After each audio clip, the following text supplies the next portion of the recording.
Meus irmãos, mais uma vez estamos aqui para comentar mais uma lição. Desta vez é a última lição desse trimestre, preparado pela Igreja Alvorada das lições bíblicas Vencedores por Cristo, aprendizado e crescimento em meio às adversidades. Então a lição de número 13, datada do dia 27 de setembro de 2020, ela tem o título A Perseverança dos Santos e a Vitória Final sobre o Mal. Então uma lição muito pertinente, uma lição muito boa, uma lição necessária para a nossa vida e em que vamos aprender sobre a vitória dos santos. O texto do dia: não na vossa paciência possuí as vossas almas. Lucas 21 e 19.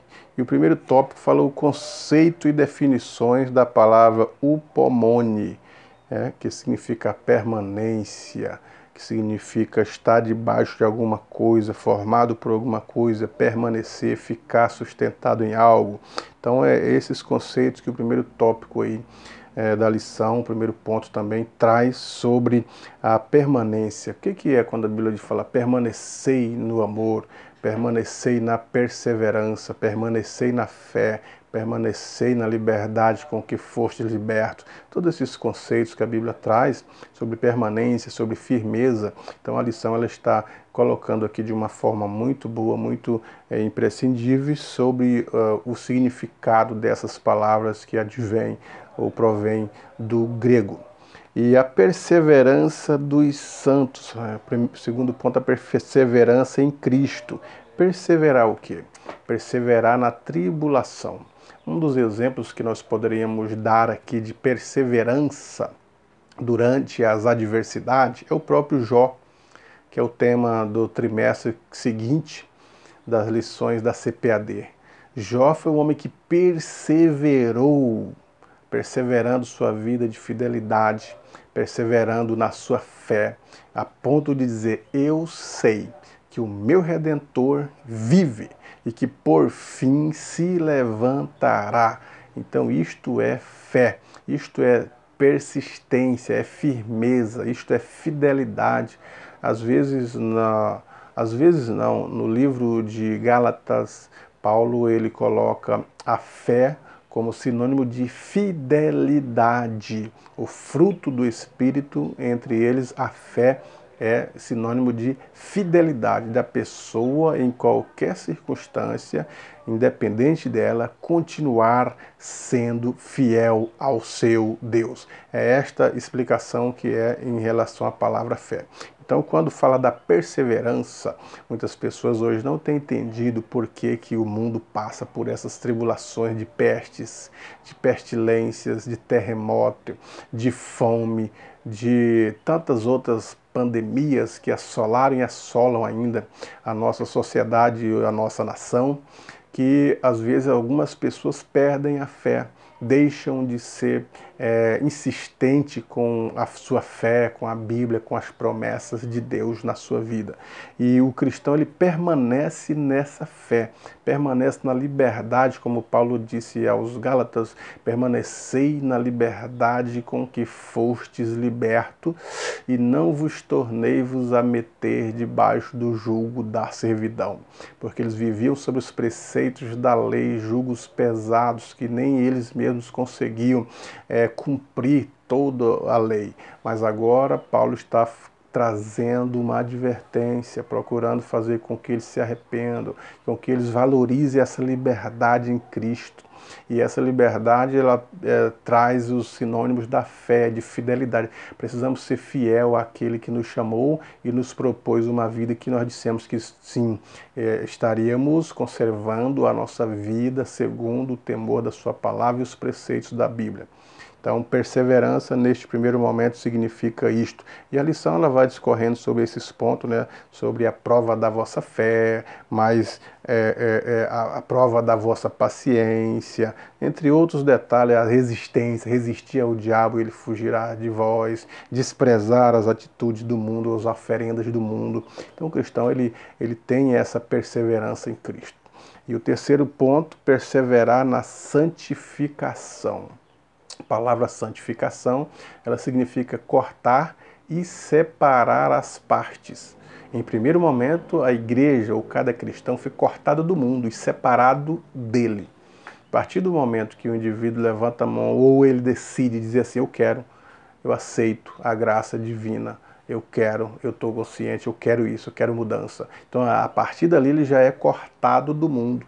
Todas as obras malignas que tinha sobre a sua vida, elas são libertas na hora. Nenhuma condenação há para os que estão em Cristo Jesus. No imediato momento, ele pode ter até maldições na sua vida, sejam elas de todos os âmbitos, até maldições hereditárias, maldições familiares, etc., entre outras. Mas no momento que ele aceita Cristo, ele é cortado disso. Essas coisas saem da sua vida. Não há possibilidade de uma pessoa aceitar a Cristo e de repente ter que fazer quebras de maldições, libertações posteriores, porque a liberdade é em Cristo, é o poder de Cristo, o poder do sangue de Cristo que tem poder para perdoar todo o pecado. Então, a partir dali, ele já é santo porque já é separado, já faz parte da igreja. Agora, a partir daí vem a santificação progressiva, que é que as pessoas vêm do mundo cheio de costumes, cheio de hábitos. Algumas pessoas ainda volta e meia praticam os vícios que tinham. Há pessoas que são libertas totalmente dos vícios, outras que delegam um certo tempo para que possam estar libertas de todos os vícios. Então, e mesmo assim as pessoas, nós viemos para Cristo e viemos com os costumes do mundo, os pensamentos, os trajes, os gestos ainda do mundo. E a partir do momento que estamos trilhando agora o caminho divino, o caminho para o céu, nós vamos deixando as coisas de lado, deixando o passado, deixando a vida velha, o pensamento antigo, as atitudes antigas, os costumes antigos, as amizades antigas. Vamos deixando de lado os hábitos, os vícios, até o linguajar do cristão é diferente. Ele não fala palavras torpes, ele não vê coisas que vai fazer mal à sua alma, nem pensar coisas que deixará ele para baixo. Mas ele agora não, ele tem que ter a mente de Cristo, como está escrito na Bíblia. Isso só é possível através da santificação progressiva. Cada vez mais que vamos crescendo na graça e no conhecimento de nosso Senhor Jesus Cristo, é que nós vamos galgando, alcançando a perfeição, em busca da perfeição. Foi para isso mesmo que o apóstolo Paulo escreveu aos Efésios, dizendo que ele mesmo, Jesus, deu uns para apóstolos, profetas, querendo com isso o aperfeiçoamento dos santos. O indivíduo já é santo, mas precisa buscar a perfeição, isto é, o indivíduo já é separado do mundo, santo nesse primeiro momento, santificação imediata, separado do mundo. Mas agora ele está buscando a perfeição para a sua alma, uma limpeza de alma, uma limpeza de espírito, buscando a adoração máxima, o louvor correto, mudando os pensamentos. Agora Paulo diz assim, pensai nas coisas que são do alto, tende a mente de Cristo, pensai nas coisas que são de cima. As nossas palavras agora são mudadas, deve ser sim, sim, não, não. Ou quando nos ajuntarmos, como diz o texto sagrado, tenhais salmo, tenhais hinos, tenhais louvor, testemunhos. Então é assim que funciona agora a vida de um cristão que foi chamado das trevas para o reino do Filho do seu amor. A vida dele vai de mudanças, vai de santificação, vai de perfeição, como diz Paulo, até chegar à estatura de Cristo. Não a estatura física, obviamente, mas até chegar ao grau de perfeição que Cristo teve. Isso é possível com o arrebatamento da igreja, quando isto, que é o corpo, se revertir da incorruptibilidade, da imortalidade, aí sim nós estaremos no estado eterno e perfeito de santificação. Agora, no segundo ponto, no segundo tópico, perseverai até o fim. A perseverança cristã na manutenção da salvação. A perseverança é até o final. Muitas pessoas têm dito aí que uma vez salvo, salvo para sempre. E se a pessoa desviou é porque nunca foi salvo. Ou não era um cristão, não era um escolhido, não era um predestinado. Mas o escritor aos Hebreus diz que aqueles que outrora experimentaram a palavra, experimentaram o Espírito, experimentaram a transformação, até os dons, eles podem voltar dar as costas a tudo isso e voltar à lama como a porca volta ao seu lamaçal.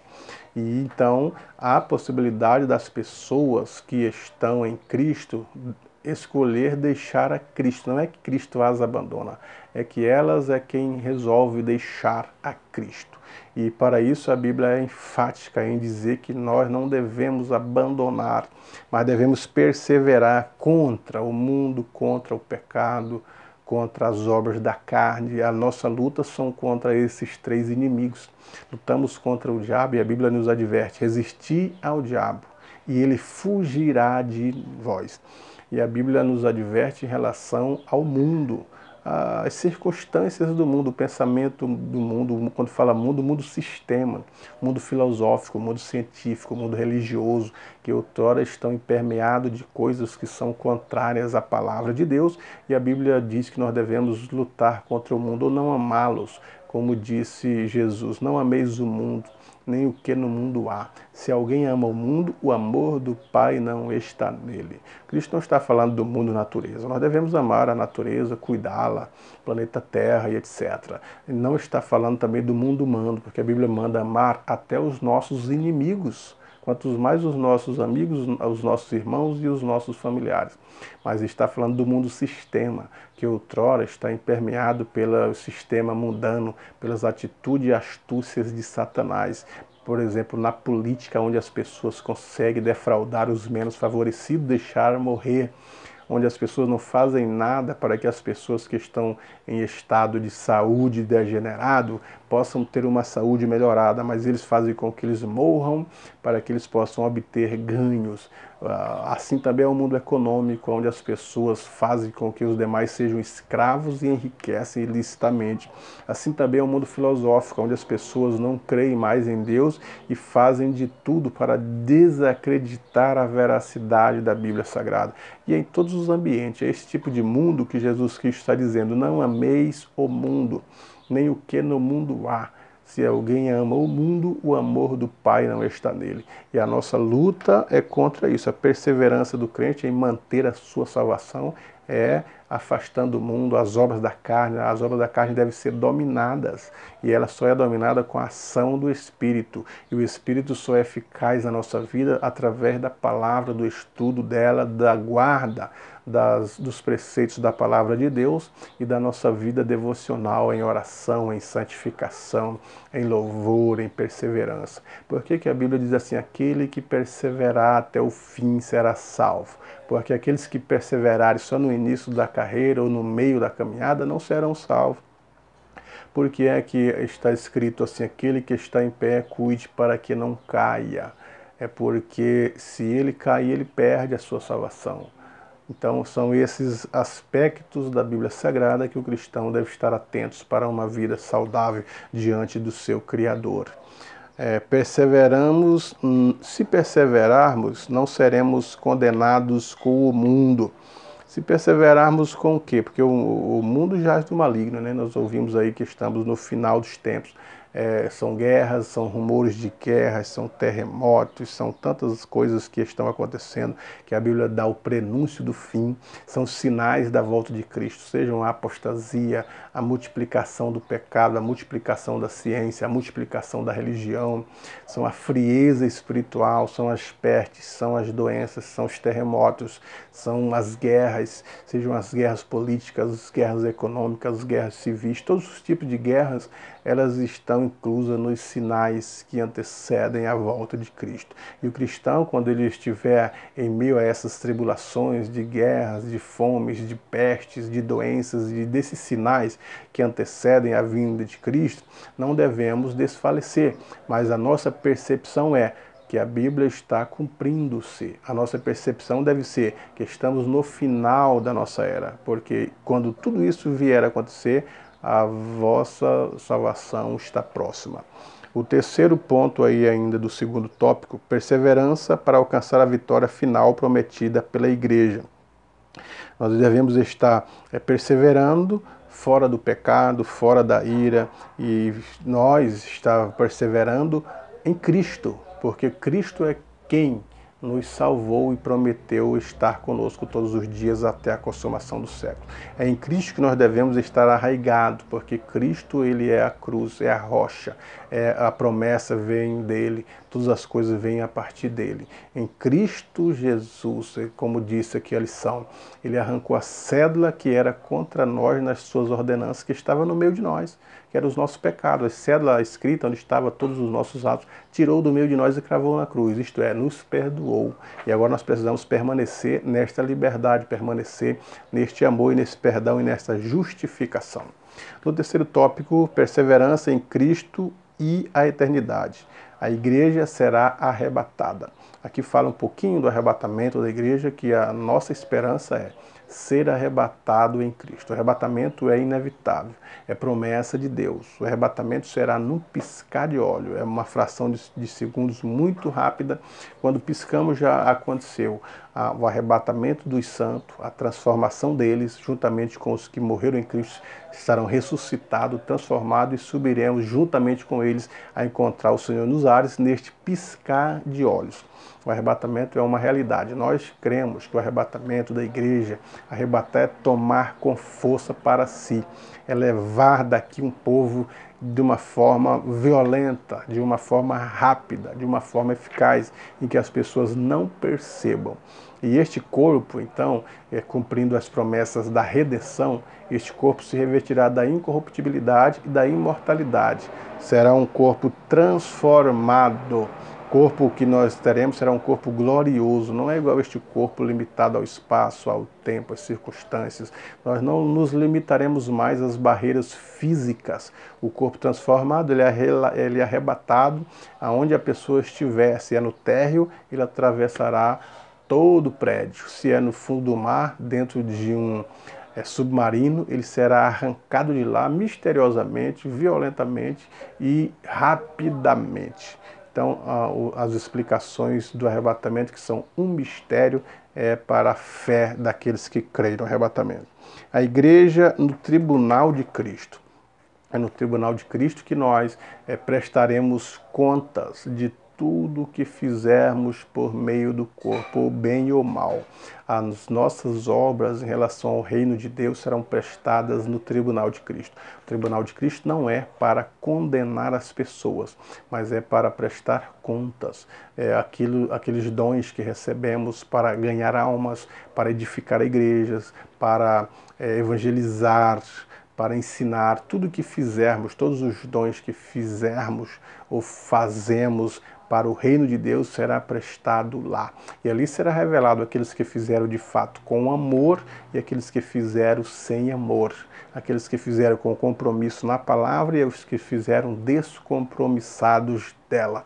Então é ali que revelará todas as verdades e todos os ocultos do coração dos homens salvos será no tribunal de Cristo. No tribunal de Cristo não haverá condenação e não haverá, é um tribunal que é somente para os que foram arrebatados. E é diante de Cristo que nós prestaremos conta de tudo que tivermos feito e receberemos o nosso galardão ou deixaremos de recebê-lo. Aqueles que fizeram de fato e de direito, importando-se com o reino, receberá o seu galardão. Aqueles que fizeram simplesmente por agradar a outros ou agradar os líderes ou fizeram forçosamente não receberão nada, porque não terá valor diante de Deus tais atitudes, a não ser aquelas obras que são feitas com amor, com fidelidade, com bondade. E somente depois do tribunal de Cristo, de todo ser julgado, de todas as obras vir à tona, ser reveladas e nós recebermos ou não os nossos galardões, é que nós partiremos para a festa, que é chamada as bodas do Cordeiro, que durará ali no céu um período, e ali nós estaremos ceando com Cristo no grande céu, os anjos nos servindo, o Cristo sentado conosco à mesa, como disse o próprio Cristo. Naquele dia muitos virão do Oriente e do Ocidente e assentarão à mesa com Abraão, com Isaac, com Jacó no reino do meu Pai. Então será assim a grande tribulação de bênçãos, de alegria, será a festa da igreja, a festa da boda do Cordeiro. Afinal, a igreja, ela é a noiva, considerada a noiva de Cristo. Cristo é o noivo. E o casamento de Cristo com a sua igreja, quer dizer, a união deles, juntas no céu, requer festa. Todas as noivas, todos os casamentos, ele tem uma festividade para mostrar um momento de alegria, um momento de união, onde os familiares e os convidados estarão sendo servidos como gratidão por eles alcançarem algo como formar uma nova família. E na boda do Cordeiro, nas bodas do Cordeiro, a igreja se unirá e a festa será pelo Pai do noivo, o próprio Senhor Deus nos dará festa. E o noivo, juntamente com a noiva e com a igreja, participará dessa festa na grande ceia, na grande mesa, como a Bíblia deixa bem claro sobre essas evidências. E por último, a vitória final de Cristo sobre o mal. Isso, a vitória final de Cristo sobre o mal, ela se dará não depois das bodas, porque tanto o arrebatamento da igreja quanto a grande tribulação não são o final dos tempos, o final do mundo. De fato, depois do arrebatamento virá as bodas e o tribunal. Depois desses eventos, o tribunal de Cristo, juntamente com as bodas do Cordeiro, virá a grande tribulação, que presume-se que e acredita-se que ela terá uma duração de 7 anos. E depois da grande tribulação, com todas as pragas do Apocalipse, você pode estudar o Apocalipse e buscar interpretações em livros pentecostais que dê a visão correta do pentecostalismo sobre o Apocalipse. Depois da grande tribulação, virá o milênio, 1000 anos de paz. Depois do milênio, virá o eterno e perfeito estado. Depois do milênio, terá ainda o tribunal do grande trono branco, onde todos os ímpios, todos que morreram desde Caim até o último do milênio, serão julgados no grande trono branco. Depois do trono branco, o texto bíblico diz que Satanás será solto por um pouco de tempo a enganar os que estiveram no milênio, que não conheceram a igreja, não tiveram acesso ao sacrifício de Cristo, mas estiveram, ou antes, tiveram acesso ao sacrifício de Cristo pelo sangue do Cordeiro, porque Cristo é o caminho, a verdade e a vida, mas não tiveram ou não viram o mundo como era antes do milênio.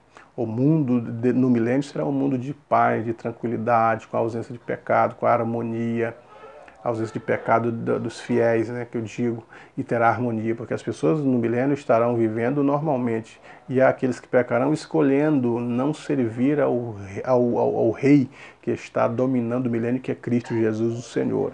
E assim eles terão as suas vidas julgadas após o milênio. Então aqueles que estiverem no milênio vendo somente a prosperidade, a bonança, a tranquilidade, não viram o mundo como nós estamos vendo, um mundo de guerra, um mundo de fome, um mundo de pandemia, eles não verão isso durante o milênio, porque o reinado é de Cristo, o reinado é de paz, por isso que eles não terão essas questões relacionadas ao pecado.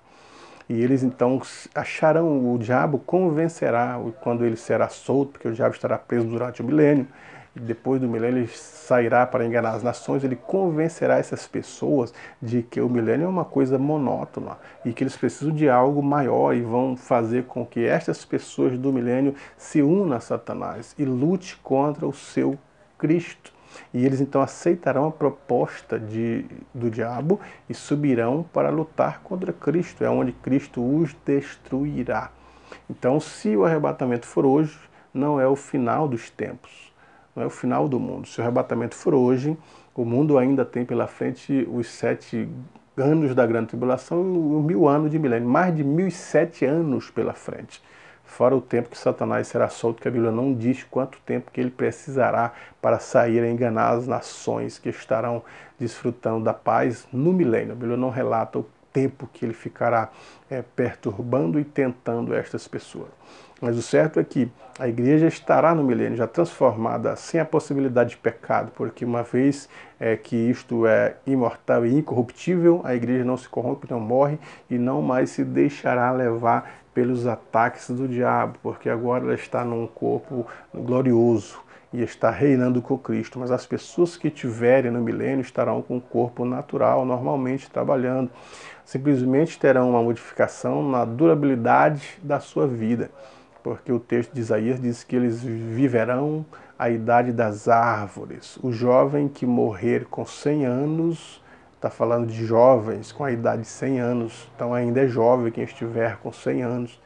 E se morrer porque houve alguma maldição, as pessoas dirão, morreu muito cedo, morreu muito novo, algo de ruim, uma maldição alcançou-o. Porque no milênio será um período de paz, até mesmo a geografia bíblica terá, ou a geografia da terra, né, sofrerá mutações, porque Cristo quer fazer um reino perfeito, um reino adequado, um reino glorioso, em que ele reinará juntamente com a igreja sobre as demais nações.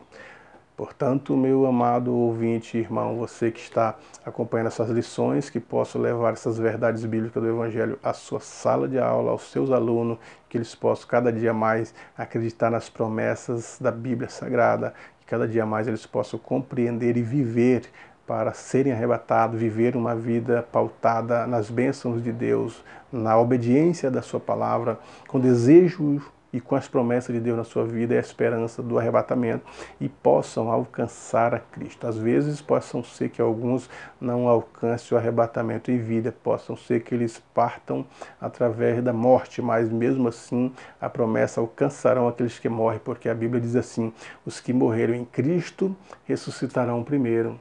E depois nós, os que estivermos vivos, seremos arrebatados juntamente com ele.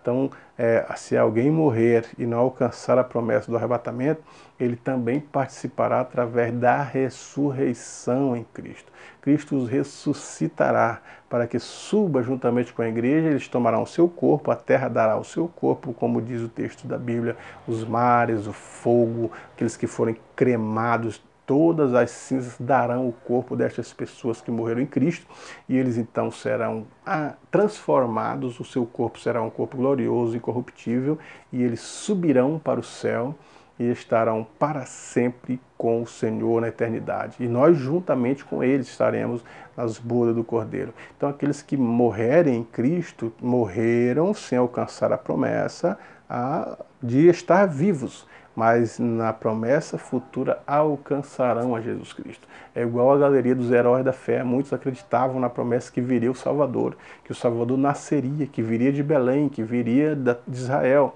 E eles creram nisso, morreram sem alcançar, sem ver o Salvador. Mas morreram firmes e foram salvos por esta fé, em crer, em olhar para o futuro. E a nossa situação é semelhante. Nós já tivemos o Salvador, já nasceu, já viveu, já morreu e ressuscitou. E nós cremos nessa história, por mais que não tenhamos provas científicas, ou que tenham elas em evidências, mas nenhum de nós vimos o Salvador, como disse Jesus para o Tomé.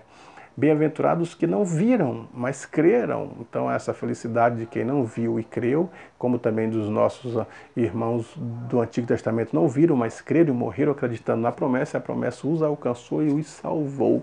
Ela também se estende para a nossa vida hoje, que não vimos o Salvador, mas cremos. Agora, como Simeão pegou Jesus nos seus braços e disse, agora posso ir em paz, porque eu consegui ver o Salvador. Ele viu a promessa de salvação. Ele esteve com elas nos braços, vendo Jesus Cristo. Então as promessas serão para aqueles que estavam ouvindo de Cristo, os que estavam longe, chegou até nós, sobre a verdade do Evangelho. Por isso que estamos felizes em estar oferecendo a Cristo nosso louvor, a nossa adoração, o nosso culto, e estar na sua casa aprendendo através da escola dominical todas essas questões relacionadas às promessas, às doutrinas da Bíblia e vivendo ela com fidelidade. Portanto, meu querido aluno, que você possa ter uma manhã maravilhosa e que essas lições sejam cada vez mais edificadas. Foi uma lição muito boa, foi muito prazerosa estar com vocês. Quero agradecer aqui ao